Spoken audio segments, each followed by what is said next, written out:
Bonjour à tous, bienvenue dans ce nouveau numéro de Trends etc. Vous connaissez maintenant le principe de l'émission. Trends etc. c'est le magazine de toutes les tendances. Chaque mois, nous allons vous proposer un tour d'horizon des tendances qui font ou vont faire l'actu. Alors de nouvelles marques, de nouveaux produits, de nouvelles tendances de consommation ou de distribution, ou encore quelques adresses confidentielles à partager avec vous. Trends etc. anticipe, détecte et décrypte les tendances en matière de mode, de beauté, de maison, d'environnement, de gastronomie et encore plein d'autres choses. Pour m'accompagner tout au long de ce numéro, j'ai la chance d'avoir en ma présence deux invités. Thierry Bislich qui va nous rejoindre dans un instant, qui est le cofondateur de My Pop-Up Store, qui nous accompagnera tout au long de l'émission pour la thématique du mois. Et Rodolphe Mas, que j'ai la chance d'avoir en duplex, qui va nous parler du concept très novateur de Saint-Timéo. Bonjour Rodolphe, est-ce que vous m'entendez ? Oui, bonjour Mélanie, je vous entends très bien. Super, alors on vous entend bien. On va se retrouver en fin d'émission, donc vous restez avec nous, regardez l'émission. N'hésitez pas à tweeter et à nous poser toutes sortes de questions. On se retrouve dans la rubrique Audace en fin d'émission. Alors, je vous le dis, à tout à l'heure. Alors, je vous le disais, vous pouvez effectivement nous poser toutes vos questions sur Twitter, sur le compte @trendswatch avec le hashtag Trends, etc. Nous sommes en direct et c'est parti pour le sommaire de l'émission.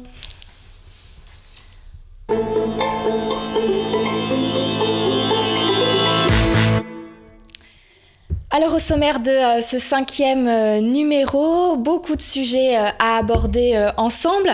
Alors que certains évoquent le déclin des commerces physiques en cause le développement du e-commerce, vous allez voir que les marques ne sont pas en reste pour exprimer leur créativité et satisfaire la curiosité des consommateurs qui en redemandent. C'est ce que nous verrons avec donc notre invité Thierry Bislich qui va nous rejoindre dans un moment, consacré donc à la thématique du mois, les pop-up stores ou bien magasins éphémères. Jusque-là, uniquement réservés à la consommation de boissons ou de snacking, les distributeurs automatiques font aujourd'hui leur révolution. Plus performants et innovants, ils proposent aujourd'hui une offre plus diversifiée, décryptage d'une tendance marketing en plein boom, celle des distributeurs automatiques 2.0 dans la rubrique What's Up. Vous avez envie d'évasion, vous avez envie de couleurs dans cet hiver un petit peu triste, alors ne loupez pas la rubrique influence qui va nous qui va nous emmener voyager avec la tendance mode ethnique qui va être la tendance phare du printemps-été 2014. Et puis je vous le disais donc dans la rubrique coulisses, avant de terminer par la rubrique Audace et Rodolphe, dans la rubrique coulisses, nous irons du côté de l'Est parisien pour découvrir une adresse sous pression, un bar au concept original basé sur la passion de la bière authentique et artisanale. Alors je vous en dis pas plus, vous verrez ça tout à l'heure en fin d'émission et puis nous terminerons donc avec la rubrique Audace et je vous le disais avec Rodolphe qui nous expliquera comment il est passé de collectionneur de centimes d'euros à jeune entrepreneur avec Saint-Timéo. Allez, inspirez, soufflez. Pour moi aussi, c'est reparti. C'est parti en tout cas pour 60 minutes de bouffée d'air frais. À tout de suite.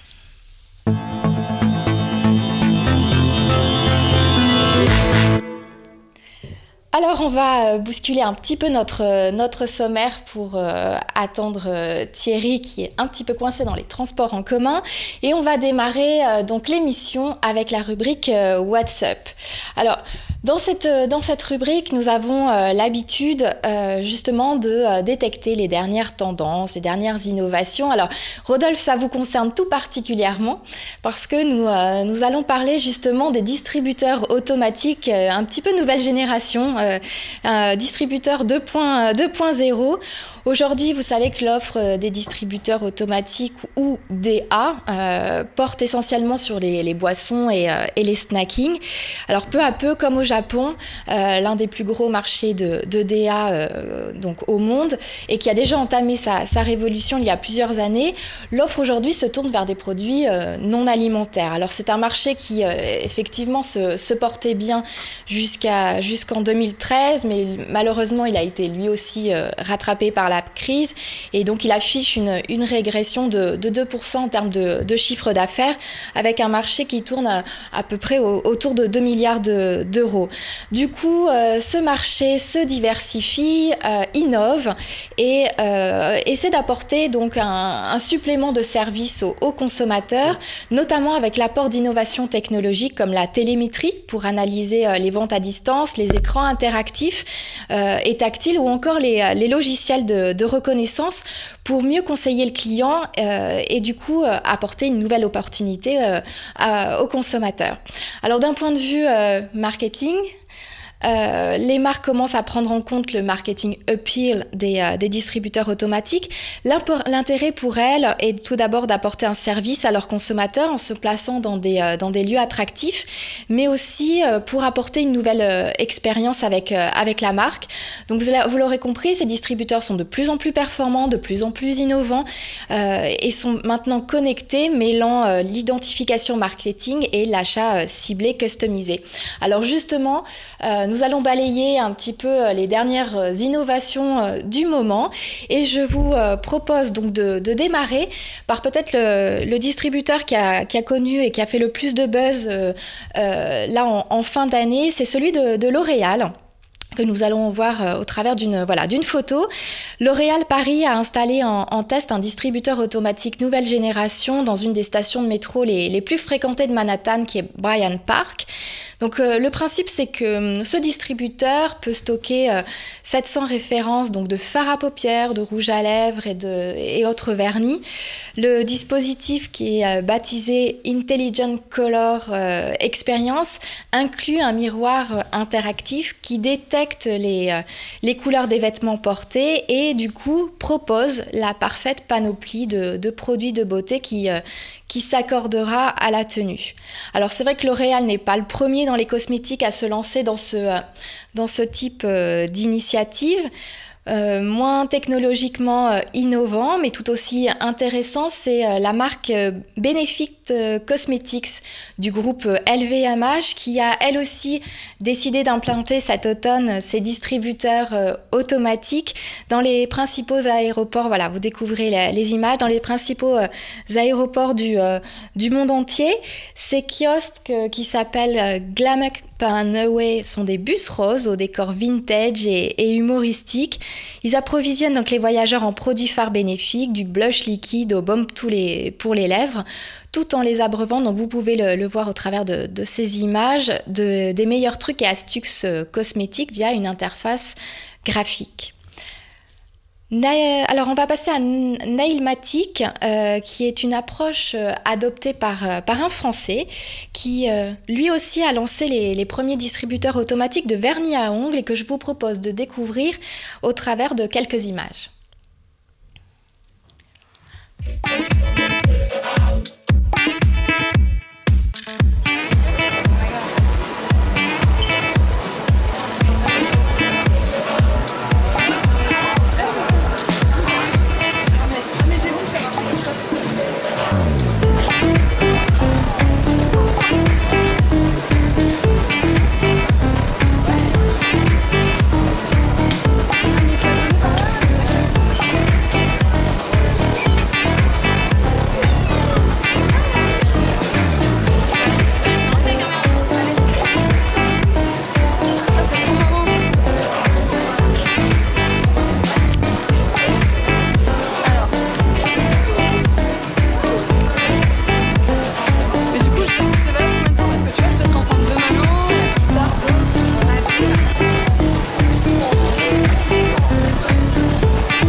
Alors, je vous le disais, c'est une approche déjà adoptée par un Français, donc Nailmatic, qui lance les premiers distributeurs automatiques de vernis à ongles. Donc, on a vu les distributeurs au travers de ces images. Les vernis sont proposés en 63 couleurs et ces distributeurs sont présents aujourd'hui essentiellement sur Paris et en région parisienne. Il y en a un qui est implanté à Marseille et ces vernis sont fabriqués donc en France et proposés au prix de 5 €. Alors, c'est une toute récente start-up puisque l'entreprise a été créée en 2012 mais a déjà réalisé un chiffre d'affaires de 100 000 € avec pas moins d'une dizaine de distributeurs. On passe dans un autre univers, alors moins glamour, mais tout aussi séduisant pour les amateurs de bricolage. C'est la marque Weldon qui a décidé de tester pendant elle aussi 1 an dans son magasin de Luynes près de Tours un distributeur automatique baptisé SOS Bricolage qui dépanne ses clients 24 heures sur 24. Il propose une quarantaine de produits de première nécessité, des ampoules, des flexibles de douche, des vis, des piles au même prix en fait qu'en magasin. Si le test est concluant, le distributeur pourrait être installé dans les 280 magasins du réseau Weldom, propriété du groupe ADO qui détient également les enseignes Leroy Merlin ou encore Bricoman. Donc l'objectif là, c'est d'offrir aux clients un service supplémentaire, même lorsque le magasin est fermé, notamment le dimanche. On passe à un autre univers avec l'entreprise Topsec, la société Topsec Équipement, qui, après les cosmétiques, le bricolage, là, a décidé d'innover sur un autre marché en proposant donc des distributeurs de bonnets de bain, de maillots ou encore de lunettes de bain pour les adultes et les enfants dans les piscines municipales, en reversant une commission aux exploitants. L'entreprise s'est associée à l'image de Laure Manodou, l'ambassadrice de la marque Swing. Tous les dispositifs sont équipés de systèmes télémétriques qui permettent de suivre les ventes à distance et en direct. Le chiffre d'affaires de Topsec Équipement en 2012 s'élevait à près de 7 millions d'euros et devrait terminer en hausse de 6,5% en 2013 grâce notamment à la diversification de leur offre dans les patinoires. Donc force est de constater que ce marché des distributeurs est en pleine mutation, à la fois en termes d'innovation, mais aussi de marketing. Nous reviendrons sur les distributeurs automatiques en fin d'émission avec notre invité Rodolphe et avec Saint-Timéo, qui a su justement allier idées astucieuses, pragmatisme et distributeurs automatiques. On se retrouve dans un instant pour parler justement avec notre invité qui est enfin arrivé, Thierry Bislich, pour parler donc de la thématique de ce mois-ci, les pop-up stars. À tout de suite.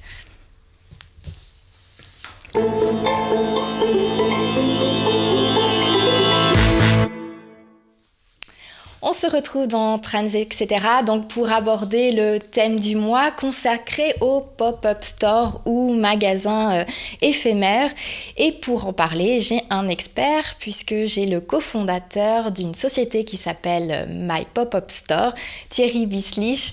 Bonjour Thierry. Bonjour Mélanie. Bonjour, merci d'être avec nous aujourd'hui. Au contraire, désolé de ce petit retard. Il n'y a pas de souci.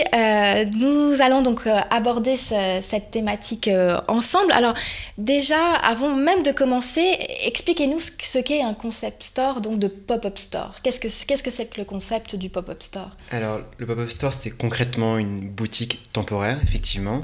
Ouais. Donc une boutique pour une durée limitée qui peut être de quelques jours à quelques mois. Qui peut avoir grosso modo 2 objectifs, soit un objectif vraiment retail, c'est-à-dire de vendre commercial et d'être rentable, donc ça va vraiment être une activité commerciale, ou alors vraiment utiliser le magasin vraiment comme un média et en faire justement un événement, donc ça va être plutôt des boutiques événementielles qui vont permettre à des marques vraiment de s'incarner et de faire une boutique quand elles ont vraiment une histoire à raconter, une expérience à faire partager à leur public. Alors justement, cette expérience, vous l'avez puisque vous êtes le cofondateur, je le disais, de My Pop-up Store.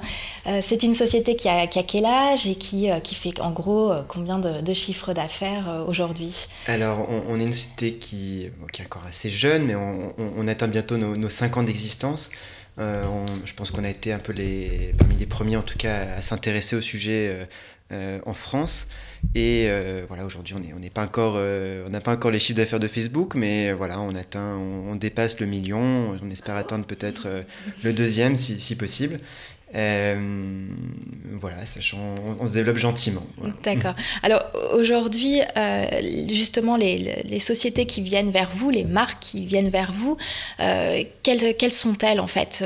Ce sont surtout des produits, on va dire, industriels, ou est-ce que vous avez aussi des services qui viennent vers vous? Quelle typologie de marques avez-vous dans votre portefeuille de clients? Alors, on a effectivement tout type de marque, parce qu'on se rend compte que la boutique éphémère, quel que soit son usage, peut vraiment intéresser tout type de marque, qu'elle ait vraiment un produit matériel ou que ce soit justement, comme vous disiez, un service de plus en plus. Mais de fait, c'est vrai que ça a vraiment commencé avec plutôt la mode, le prêt-à-porter, sur souvent des thématiques assez branchées, et que petit à petit, ça se diversifie sur des produits de plus en plus grand public et de plus en plus diversifiés également. Donc on est beaucoup sur du prêt-à-porter, et de plus en plus sur des produits alimentaires, sur des accessoires qu'on n'attend pas forcément, les briquets par exemple, enfin tout ce qui est marque finalement peut être intéressé à faire une boutique éphémère. Alors est-ce que ce sont que des marques qui ont déjà une très forte notoriété qui s'adressent à vous, ou est-ce que vous avez aussi des petites marques qui justement cherchent à développer leur notoriété au travers de ce type d'événement? Alors on a effectivement les deux. Encore une fois, ça peut être une boutique éphémère, ça peut être purement commercial, auquel cas la notoriété a peu d'impact, mais vraiment plus l'emplacement, le produit et la vente qui s'ensuit. Pour les marques qui veulent vraiment communiquer, l'idée c'est d'être accessible effectivement à ceux qui sont en recherche de notoriété, de visibilité, notamment les jeunes créateurs, les jeunes marques qui du coup cherchent à s'établir. Mais c'est vrai qu'on intéresse aussi les marques établies qui au contraire cherchent à lancer peut-être un nouveau produit sur un positionnement un petit peu plus décalé, ou à célébrer un anniversaire, ou voilà, peut-être justement à s'exprimer de manière un petit peu différente de ce qu'ils feraient habituellement. Oui, justement, donc là vous évoquez les différentes stratégies en fait de marque.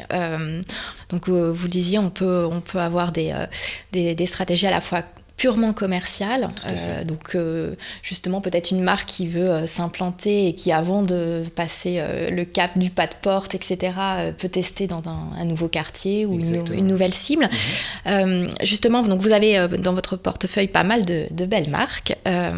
Justement, alors au niveau, on parlait d'opportunités, je crois que vous avez travaillé justement au moment du lancement du film This Is It de Michael Jackson. Donc ça, typiquement, ce type d'événement, voilà, ces opportunités sont une façon aussi pour les marques de se faire connaître, enfin de développer, de faire du buzz en gros.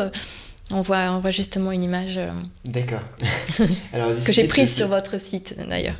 D'accord. Alors, petite émotion particulière, j'ai presque les larmes à l'œil, c'est notre première opération en fait. Et c'est une anecdote peut-être vraiment de la création de la société en tant que telle. Si je peux la raconter c'était vraiment voilà, quand on a commencé à travailler sur le sujet en France, le concept était totalement inconnu au bataillon, et on souhaitait justement faire comprendre aux gens ce que c'était qu'une boutique éphémère. Et quand Michael Jackson est décédé, on était en même temps très triste, en même temps on s'est dit il y a peut-être une occasion de faire quelque chose de manière très cynique, et on voulait dire c'est typiquement le genre de sujet où on peut faire une boutique éphémère vraiment ponctuelle, mais dans la légitimité justement d'être temporaire, de répondre à un événement, aussi triste soit-il. Et à la base, on voulait faire la boutique nous-mêmes, c'est-à-dire être nous-mêmes les commerçants, pour justement faire la démonstration du concept. Et on s'est mis à la recherche justement de ceux qui avaient les droits des produits dérivés. Alors au début, on cherchait en ligne, et on a trouvé que des produits, je crois, de contrefaçon. On s'est dit, oula, pour une première opération, on va pas tout de suite faire dans l'illégalité. Et on avait du mal à trouver qui étaient les détenteurs des droits vraiment réels. Alors on s'est trouvé à négocier directement avec John Branca, l'avocat de Michael Jackson, qui voulait nous vendre la licence de l'enseigne Michael Jackson sur toute l'Europe, à un prix évidemment toute concurrence, un prix d'amis, voilà. Et donc là, quand on commençait à parler de plusieurs zéros, on s'est dit, oula, je crois qu'on n'est pas sur la bonne voie, on va se rétracter.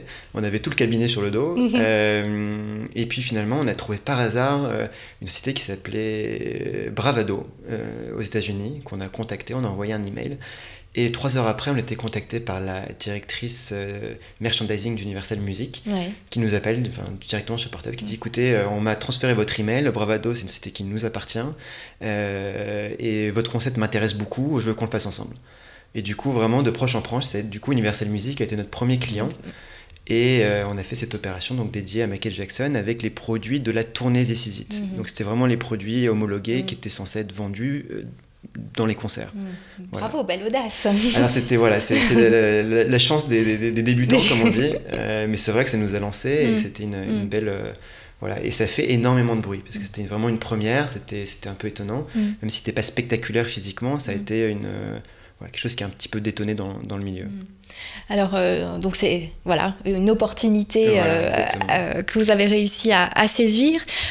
Vous participez aussi pas mal à des anniversaires de marque. Tout à fait. Donc, notamment pour les 40 ans de BIC. Oui.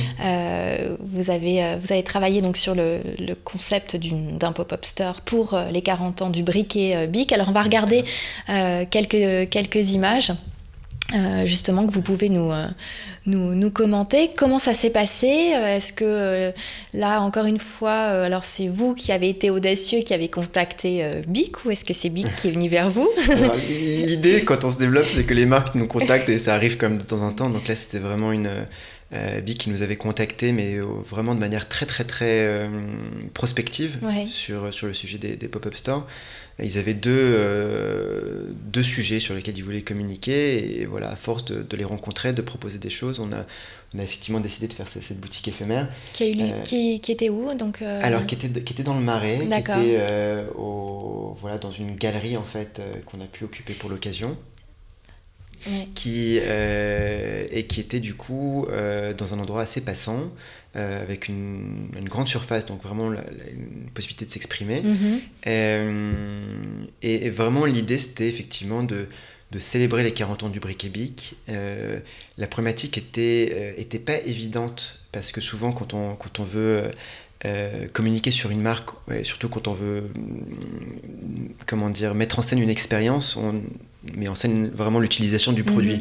Là, le briquet, de fait, c'est quand même utilisé assez fréquemment pour la cigarette, et c'est pas forcément le message qu'on voulait transmettre. Il y avait une expo, c'est ça, parce que voilà, donc c'était vraiment axé sur la marque, le briquet comme objet, comme objet iconique d'ailleurs, qui est par ailleurs exposé au MoMA, avec vraiment une scénarisation très ludique, aux couleurs orange de la marque, avec tout un tas de briquets de toute forme et de tout habillage qui du coup pouvait être collectionné. On pouvait personnaliser le briquet avec sa propre photo.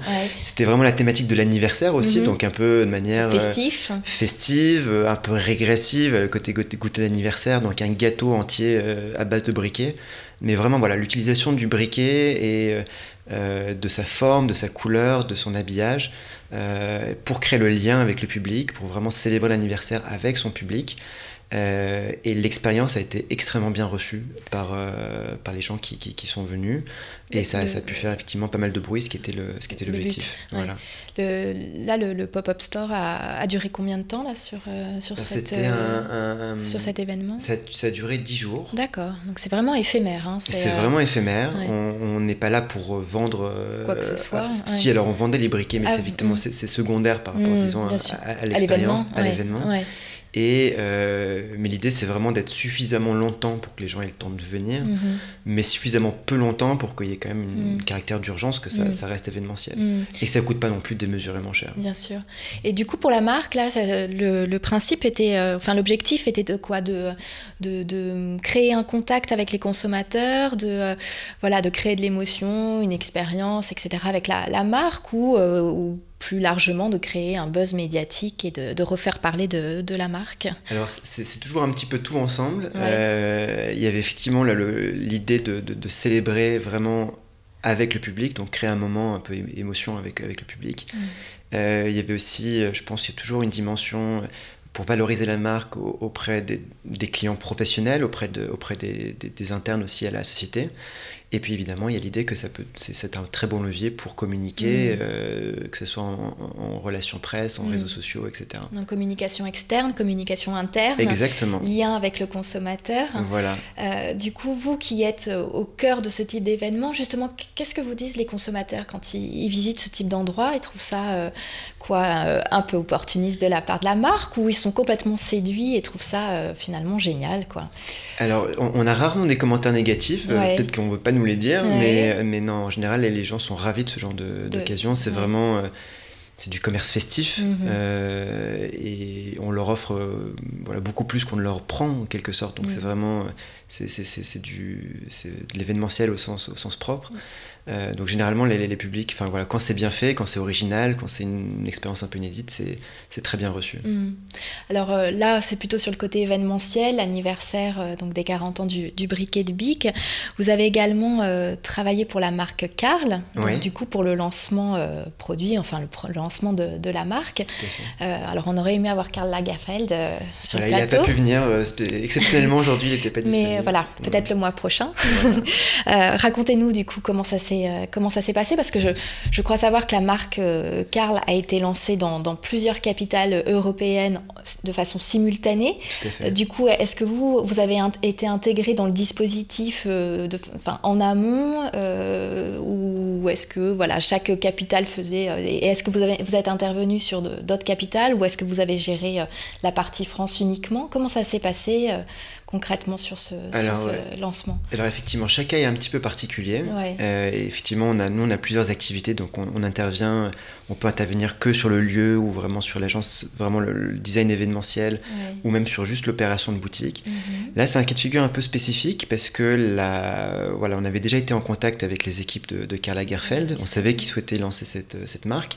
Mais en fait, ils avaient confié le lancement, la première distribution de la collection à netaporter.com, qui est un site internet. Et justement, toute leur idée, c'était d'être innovant et de lancer, ce serait la première marque de prêt-à-porter, lancée exclusivement sur internet. Donc en fait, c'était co-géré entre Karl Lagerfeld et Net-a-Porter en Angleterre. Donc Net-a-Porter a confié le lancement à une agence anglaise, mais le gros de l'événement devait se passer en France. Et donc en fait, c'est Karl Lagerfeld qui a conseillé à Net-a-Porter de nous confier la production de l'événement en France. D'accord. Et du coup, on s'est occupé de deux choses. La première qui était de faire une vitrine éphémère qui dévoilait la collection de Karl de manière simultanée dans les 5 capitales dans le monde. Donc c'était vraiment le cœur de l'événement. Et spécifiquement à la France, il y a un cube qui a été installé en fait sur la place Saint-Germain-des-Prés, un peu en mode monolithe.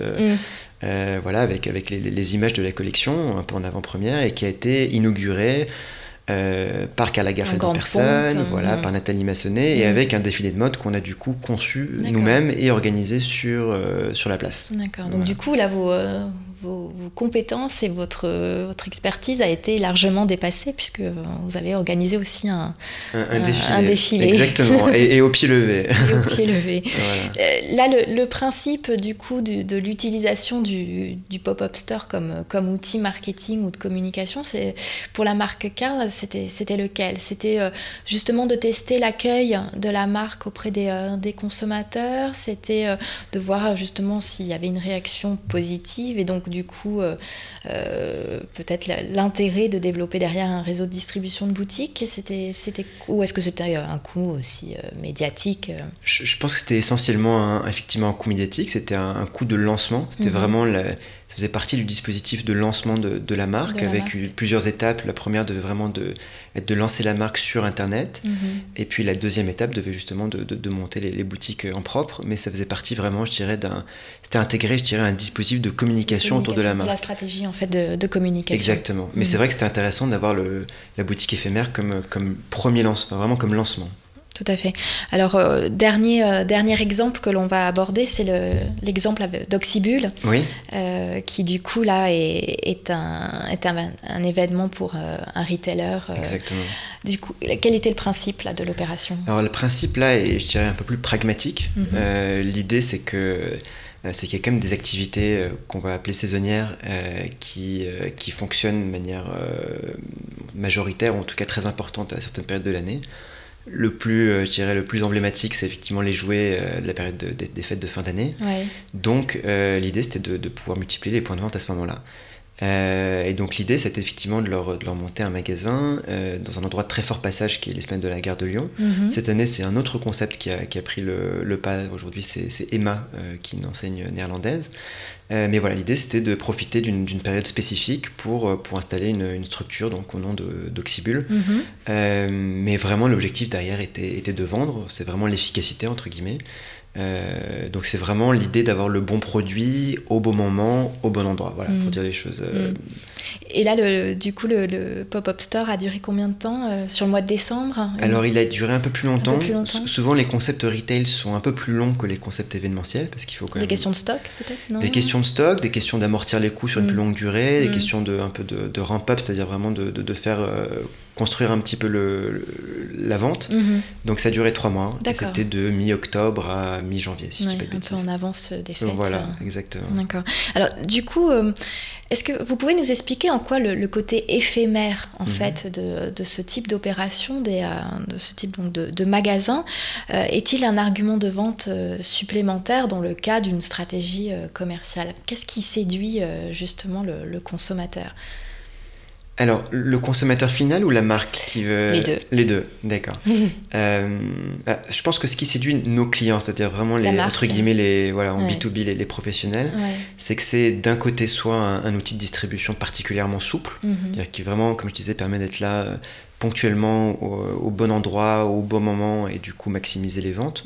Donc ça intéresse tout un type de entre guillemets, de business qui sont capables de faire ça. Et pour l'événementiel, je dirais que c'est vraiment l'idée d'utiliser le magasin comme un média, et quand on y pense, c'est extrêmement performant, parce que le magasin, c'est de l'affichage, c'est de la visibilité, c'est de l'expérience, vraiment le lien avec son public, et c'est un levier, je dirais, de relations presse extrêmement important. Donc la performance pour une marque de faire un magasin éphémère en tant qu'événement est extrêmement importante. Les retours sont souvent impressionnants même. Donc ça, c'est un peu pour les clients, je dirais, professionnels. Et après, pour le client final, le consommateur, le public, je pense qu'il y a toujours une dimension un peu de réenchanter je dirais, le commerce, et ça en fait partie. C'est-à-dire que voilà, très à la mode de parler justement d'expérience client. Voilà, tout à fait. Donc ça peut être d'un côté des bonnes affaires, ou d'avoir vraiment le bon produit quand on a besoin, et puis ça peut être de l'autre vraiment d'avoir une thématique loisir, je dirais. On fait les boutiques aussi pour se faire plaisir, et là on vit quelque chose en plus de particulier. Alors on parlait de toutes ces opérations. Concrètement pour vous, combien de temps ça prend d'organiser ce type d'événement? Vous travaillez combien de mois à l'avance? Alors c'est variable. Notre zone de confort, on va dire, se situe entre 5 et 3 mois en amont d'un événement, vraiment quand c'est un événement complet sur lequel on intervient. Après, ça nous est déjà arrivé de faire des opérations dans le rush, et je pense que c'est le lot de beaucoup de confrères. Et donc on se débrouille, bien sûr. Mais voilà, la zone de confort, elle se situe là. D'accord. Ouais, parce qu'en fait, vous intervenez de A à Z, c'est-à-dire que vous trouvez l'endroit, vous faites des recos sur le lieu, puis ensuite intervient la phase de conception et de fabrication. Exactement. C'est-à-dire que l'idée, c'est d'être un interlocuteur unique, en fait, un peu clé en main pour ceux qui voudraient faire des boutiques éphémères. Sachant qu'à l'origine, c'était quelque chose d'assez compliqué et transversal. Vraiment, ça fait appel à plusieurs compétences qui généralement ne se regroupaient pas. Et aujourd'hui, en fait, on a vraiment ces 3 activités que j'évoquais tout à l'heure, c'est-à-dire on peut intervenir de manière séparée ou groupée. Voilà. Donc on peut intervenir juste pour la recherche de lieux ou louer une boutique, et on peut intervenir vraiment sur un événement de A à Z, de la conception, donc avec toutes les itérations pour avoir un beau concept, je dirais, jusqu'à la réalisation, le design, l'animation, l'opération retail de la boutique s'il y a besoin d'avoir des vendeurs, etc. D'accord, donc un package complet. Un package complet, c'est l'idée. Alors, pour vous, du coup, quel est l'avenir pour des pop-up stores, alors que j'imagine... J'espère radieux. Radieux. Voilà. Quelles vont être les évolutions pour vous? Qu'est-ce que les marques vont vous demander dans les années à venir? Peut-être d'être encore plus connectés. Quelles vont être les tendances à ce niveau-là? Alors, je pense effectivement que c'est en train de se démocratiser. Donc, notre enjeu pour nous, c'est vraiment de le simplifier au maximum, le rendre le plus accessible possible. Donc, effectivement, pour nous, ça veut dire d'être encore plus connecté, d'avoir un site qui fonctionne, d'être peut-être plus... de regrouper encore plus de prestations pour rendre la vie facile à nos clients, peut-être être également international, puisque de plus en plus de marques souhaitent faire des opérations vraiment à l'échelle du globe. Donc c'est quelque chose qui est en train d'émerger aussi. Et je pense par ailleurs que vraiment sur le côté événementiel, autant ça se démocratise sur le côté retail, autant sur le côté événementiel, il y a le danger qu'entre guillemets, c'est pas que ça s'épuise, mais que que les gens se blasent, entre guillemets. Donc vraiment, je dirais que le challenge, c'est de faire des événements toujours aussi qualitatifs, aussi spécifiques, aussi originaux. Ce que je veux dire, c'est qu'en gros, il ne suffit plus de faire une boutique éphémère pour faire parler de soi, il faut vraiment faire quelque chose qui soit légitime, qui ait une vraie histoire à raconter et qui propose vraiment quelque chose de particulier au public. Voilà. Donc ça va être de plus en plus exigeant en fait. Et vous, vos projets, vos besoins dans dans l'avenir? Très confidentiel.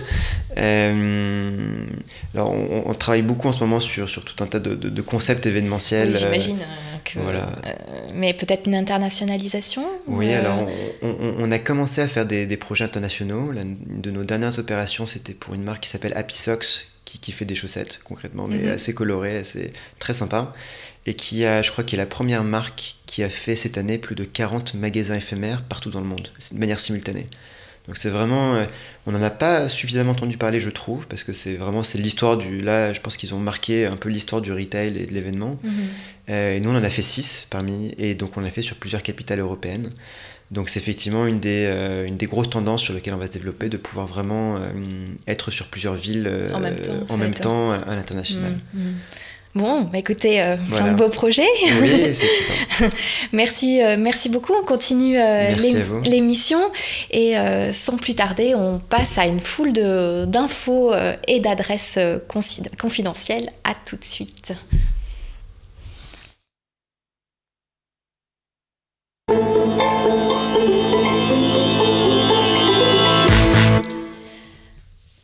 Alors, on va changer complètement de domaine. On va parler de mode et de tendances ethniques. Alors, si vous avez envie d'évasion, envie de couleur, bah écoutez, restez avec nous et écoutez ce qui va suivre. Alors, c'est vrai que la tendance ethnique connaît un certain succès ces derniers temps dans les collections estivales. On va donc la retrouver également dans notre dressing cette année avec la mise en avant d'imprimés en provenance du monde entier, comme les motifs africains, les motifs aztèques ou encore péruviens, en mettant en scène tous les folklores et les civilisations traditionnelles. Alors, ça va se traduire par la présence d'imprimés très marqués, très forts aux couleurs éclatantes, incrustés parfois de pierres, de bijoux ou encore de tressage. Les accessoires sont primordiaux pour asseoir ce look. Alors, vous allez voir que Trends, etc. va vous présenter 3 marques qui justement sont assez représentatives de ce courant de fond. Alors la première marque, c'est la marque italienne Missoni, que je vous propose de découvrir directement au travers de quelques images.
Voilà pour la marque Missoni, connue pour ses imprimés remarquables. Elle a choisi cet été de mettre en avant sa collection avec le mannequin vedette Christy Turlington, que l'on va découvrir au travers de la campagne de communication et en quelques images.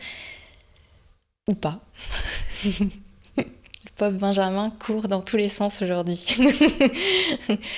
Donc voilà les imprimés Missoni et on va découvrir donc juste derrière la campagne de communication de cet été. La voici. Alors vous le voyez avec des imprimés très ethniques. Voilà. Et la belle Christy Turlington. Alors pour parfaire votre style, je vous propose maintenant de découvrir une marque de bijoux qui s'appelle Satellite, alors qui pour ma part est très jolie. J'en suis fan depuis de nombreuses années. Alors c'est une marque qui est très originale, qui a su renouveler l'offre du bijou fantasy en associant métal et différentes matières comme des tressages, des incrustations de matières végétales, etc. Vous retrouverez donc la marque dans les réseaux de distribution des boutiques satellites, mais aussi sur le net, au travers notamment donc, de la propre e-boutique de la marque, qui se trouve donc sur satelliteparis-boutique.com. Donc vous voyez au travers de ces images justement tout l'environnement et les valeurs de la marque Satellite. Pour terminer, je vous propose de découvrir alors là une toute jeune marque qui s'appelle Musungu Sisters. Et pour la découvrir, quelques images aussi.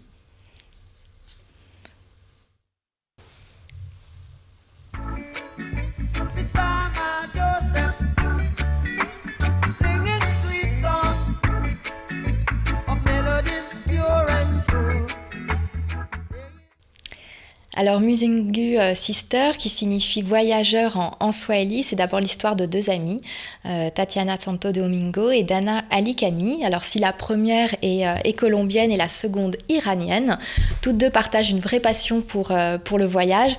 Leur marque se veut une marque engagée qui propose certes des trésors chinés aux quatre coins du monde, mais avec toujours comme principe de promouvoir le commerce équitable et de stimuler les micro-économies locales à travers l'achat de pièces produites par ces petites communautés. Donc vous avez vu au travers de ces images et de ces photos, là encore une fois, tout l'univers coloré de cette jolie marque que vous pouvez aussi retrouver sur le net, sur le site de musungusisters.com. Alors on marque une courte pause, on se retrouve juste après pour découvrir un endroit assez original dédié à la fine mousse et pour retrouver donc notre dernier invité, Rodolphe, le jeune et talentueux cofondateur de Saint-Timéo. À tout de suite.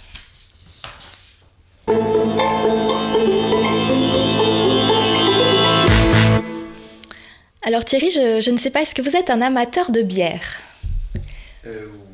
Oui. Oui.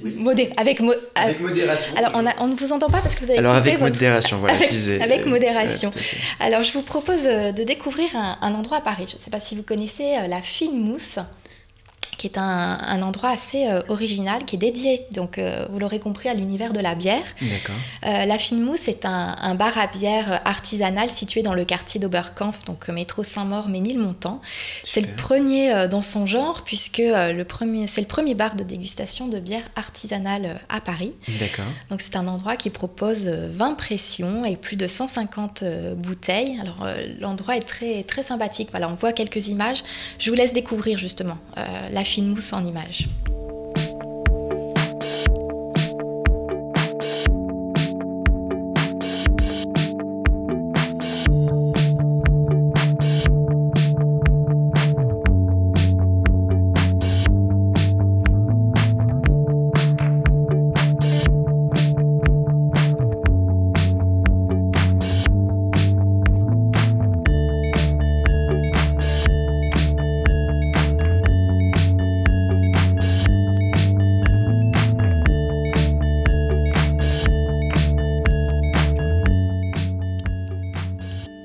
On découvre donc ce concept original. Donc la Fine Mousse, je vous disais, il y a 20 pressions et plus de 150 bouteilles qui sont proposées dans un cadre convivial qui rappelle un petit peu l'esprit des bars new-yorkais. Des notes de café, le chocolat, le grillé. Ce sont des petites pointes d'épices.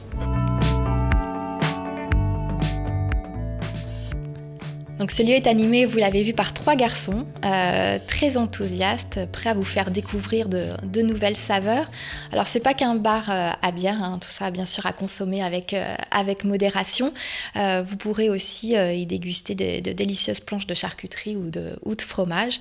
Alors le petit plus en fait de la fine mousse qui est assez sympathique, c'est que tous les premiers dimanches du mois, la fine mousse organise un atelier dégustation, donc destiné à toute personne néophyte ou justement amatrice de vin, de gastronomie et qui souhaite en savoir un petit peu plus sur la bière, sur sa fabrication et sur sa façon de la déguster. Donc la fine mousse propose des ateliers d'environ 1h30 et qui couvrent donc toute l'intégralité du savoir de la bière. Alors pour toutes les infos, vous allez sur le site internet de lafinemousse.fr. Le prochain rendez-vous donc pour ces ateliers dégustation a lieu le dimanche 2 mars de 17h à 18h30 et pour le prix de 35 € par personne. Voilà, vous saurez tout sur la fine mousse et sur les bières artisanales. On quitte les coulisses de cette adresse sous pression et on se retrouve donc dans un instant pour aborder donc le fameux concept de Rodolphe Masse Saint-Timéo. À tout de suite.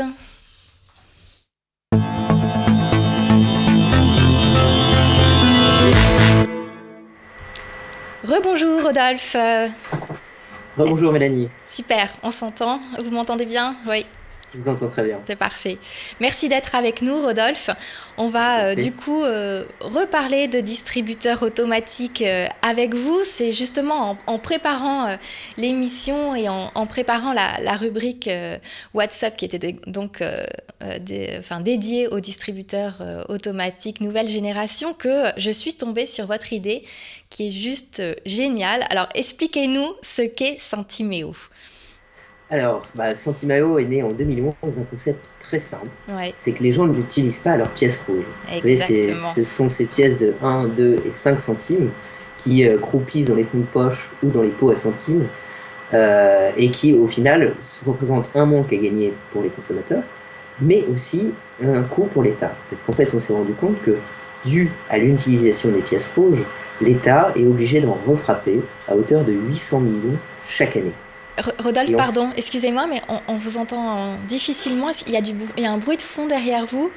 Est-ce que... Non, il ne se passe rien derrière vous? Il doit y avoir... Non, il ne se passe rien. Non, on ne passe pas l'aspirateur. Non. Non. Bon, on a un bruit de fond. C'est le micro qui marche mal. On a un bruit de fond assez prononcé. Du coup, on vous entendait pas très très bien. Vous nous disiez... Je suis désolée. Là, c'est mieux, en fait, en vous rapprochant. Du coup, vous nous disiez au niveau du... Pardon, je vous ai coupé. Au niveau du concept de Saint-Timéo. Donc, comme je disais, Saint-Timéo, le but, c'est de permettre aux gens d'utiliser leurs pièces rouges, les pièces de 1, 2 et 5 centimes. À cause de leur inutilisation, l'État est obligé d'en frapper près de 800 millions chaque année. Et en sachant qu'une pièce rouge coûte plus cher à produire que sa propre valeur, ça signifie qu'en fait, l'État et donc la société perdent de l'argent chaque année à cause de l'utilisation des pièces rouges. Mm-hmm. Du coup, nous on s'est dit, comment on peut faire pour pouvoir utiliser ces pièces? Ouais. Et donc on a mis en place en fait des distributeurs automatiques qui donc acceptent évidemment ces pièces rouges et vendent à l'unité des biens de consommation quotidienne habituellement vendus en vrac à 5 centimes et à 10 centimes. Mmh. Donc pour l'instant, on a développé des distributeurs automatiques de chewing-gum à l'unité. Mmh. On a aussi mis en place des distributeurs automatiques de capsules de gel antibactérien à l'unité. On a quelques images justement. Ouais. Mmh. On va regarder ça. En même temps que vous continuez à nous parler, on va diffuser les images justement de vos distributeurs. Ouais, et donc du coup, le but est de installer ces distributeurs dans les endroits de fréquentation quotidienne des usagers qui, au moment où ils ne peuvent pas utiliser leurs pièces, à ce moment-là, peuvent utiliser leurs pièces rouges. Mmh. Je trouve l'idée formidable. Donc, vous disiez que vous proposiez en termes de produits, donc des chewing-gums à l'unité, des gels antibactériens. Vous avez... Ouais. Vous avez d'autres produits en tête là qui pourraient justement venir renforcer votre offre. Vous êtes en égo? Alors en fait, pour nous, les seules contraintes qu'on a, c'est que le produit soit suffisamment petit et surtout qu'il soit suffisamment populaire. Parce que vous comprenez bien que pour chaque transaction qui représente 5 centimes ou 10 centimes de chiffre d'affaires pour nous, bah, il faut en faire beaucoup pour qu'on puisse réussir à vivre. Bien sûr. Donc aujourd'hui, sur le chewing-gum et le gel antibactérien, ce sont des produits qui sont largement utilisés par un panel de consommateurs qui est assez étendu. Ouais. On pense aussi aux mouchoirs en papier, Ouais. de la crème pour les mains. Et après, on serait assez ouvert en fait à des propositions des consommateurs. Ce qu'on aimerait mettre en place, c'est qu'une fois qu'on a mis suffisamment de distributeurs pour toucher suffisamment de monde, de mettre en place peut-être une application ou via un site internet où les gens pourraient voter pour le produit qu'ils aimeraient trouver dans la machine Sentimeo qui est à côté de chez eux. Alors aujourd'hui, vous développez justement votre implantation, vous commencez à avoir des distributeurs qui sont implantés notamment dans le métro. Ouais. Donc Alors, comment ça se passe? C'est quoi? C'est un partenariat avec la RATP du coup alors avec la RATP, en fait, nous on est allé voir donc une filiale de la RATP qui s'appelle Promo Métro, qui s'occupe de la commercialisation de l'espace dans les métros. C'est eux qui font les relais, les Selecta et les petits commerces qu'on peut trouver dans le métro. On leur a proposé notre concept et eux ont trouvé ça extrêmement intéressant. Du coup, on a décidé ensemble de mettre en place une phase de test, ce qu'on a mis en place depuis décembre. Et si ça fonctionne, de mettre ça en place dans toutes les stations, c'est-à-dire de 300 à 500 machines. D'accord. Et donc là, vous cherchez du coup Ah, on vous entend mieux. Là, vous cherchez donc du coup des zones de passage et d'affluence, mais vous êtes aussi présent, je crois, en entreprise. En tout cas, c'est ce que vous essayez aussi de développer dans les écoles également. Exactement, le métro c'est donc l'endroit le plus récent, mais les espaces de prédilection pour nous c'était les espaces de restauration dans les milieux universitaires en partenariat avec le Crous de Paris ou dans les entreprises, effectivement dans la cafétéria d'entreprise à côté des machines à café, aussi dans les centres commerciaux et dans les hôpitaux où là il y a énormément de flux et où ça marche aussi très fort. Je ne sais pas si vous avez entendu là, tout à l'heure au niveau du sujet sur les distributeurs automatiques, mais on avait justement TopSec Équipement qui proposait, enfin qui était très opportuniste, qui proposait donc des produits pour l'univers de la piscine ou encore des patinoires. Ça rejoint voilà, cette volonté de servir au plus près le consommateur avec des produits dont il peut avoir besoin voilà, sur le moment dans un lieu donné très particulier. Aujourd'hui, donc votre structure est assez jeune, je crois, est assez récente. Vous êtes combien chez Sentimeo? Alors aujourd'hui, à travailler chez Sentimeo, on est 4. Ouais. On est 3 dans le commerce, on va dire, enfin dans les relations commerciales. Voilà, l'équipe. Voilà, en pleine action. Alors, vous voyez Benjamin Dupayi, qui est en bas à droite, ouais, avec les lunettes. Le fondateur de Sentimeo. Donc moi je suis à droite, à droite de la machine, et vous voyez Ramesh à gauche de la machine, qui est notre technicien, qui est un ingénieur qui connaît par cœur la machine et qui nous aide sur les aspects techniques, puisque à la base on était tous les deux commerciaux et donc on n'y connaissait pas forcément grand chose. Aujourd'hui, vous dégagez un chiffre d'affaires de combien, si c'est pas indiscret? Non. Aujourd'hui, on dégage un chiffre d'affaires de 5 000 € sur 100 machines qui sont implantées. Ouais. En sachant qu'on est en constante augmentation, puisqu'on installe des machines, quasiment 2 à 3 machines par semaine. Donc, ce qui fait que ça augmente vite. Et au niveau de votre business model, comment ça se passe? Alors, vous percevez une part des ventes, enfin un pourcentage sur les ventes. Comment vous gérez ça? Alors, nous, c'est très simple, le business model, c'est un business de vente. C'est-à-dire qu'on installe un distributeur automatique, dedans, il y a aux alentours de 1000 à 2000 produits, et on fait de la marge sur les produits vendus, en sachant qu'on reverse une partie des pièces que nous récoltons à des associations locales ou à l'opération Pièce Jaune. Ou à l'opération Pièce Jaune. Exactement. D'accord, donc en plus vous faites une bonne action.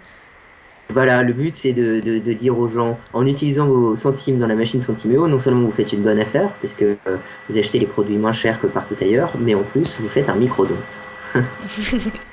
Donc là, on le disait, la société est très jeune. Vous êtes à plein temps là chez Centiméo? Alors moi je suis à plein temps depuis plus d'1 an maintenant. J'ai terminé l'essai il y a un peu plus d'1 an, et c'est Ouais, à ce vous êtes moment-là que j'ai rejoint jeune Benjamin. diplômé. Exactement. Et vous êtes lancé dans l'aventure de l'entrepreneuriat à la sortie de l'école.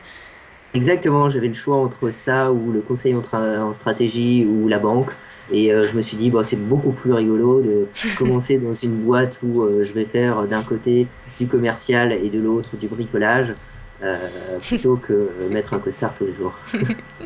Alors, vos projets pour demain, vos besoins, est-ce que vous êtes à la recherche de fonds? Vous cherchez à lever des fonds ou quels sont vos besoins et quels sont vos projets pour demain? Alors, bah, bien sûr, les deux sont liés. Profitez-en, on vous écoute. Il se trouve que notre modèle est scalable à l'infini quasiment, puisque des pièces rouges, des utilisateurs de pièces rouges, il y en a partout. Du coup, nous, on peut s'implanter sur tous les endroits où il y a du flux. Je vous dis ça parce que là, on est en train de réfléchir pour s'implanter dans les gares SNCF, dans les gros centres commerciaux et dans les aéroports, à partir de là, la fin du premier semestre de 2014. Donc pour ça, on est en train de développer des machines, puisque bien sûr, les machines sont développées spécifiquement pour nous. Il n'y a que nous qui les utilisons. Donc pour ça, on a besoin de fonds pour le développement, on a besoin de fonds pour les machines, en sachant que tout le monde est intéressé pour accueillir une machine Centiméo dans son espace. Alors, on avait fait une émission il y a quelques mois sur le crowdfunding. Alors, je ne sais pas si c'est quelque chose que vous avez envisagé chez Centiméo. Alors, on aimerait bien faire une IPO en centimes, effectivement. Chaque consommateur pourrait mettre 10 centimes dans Centiméo.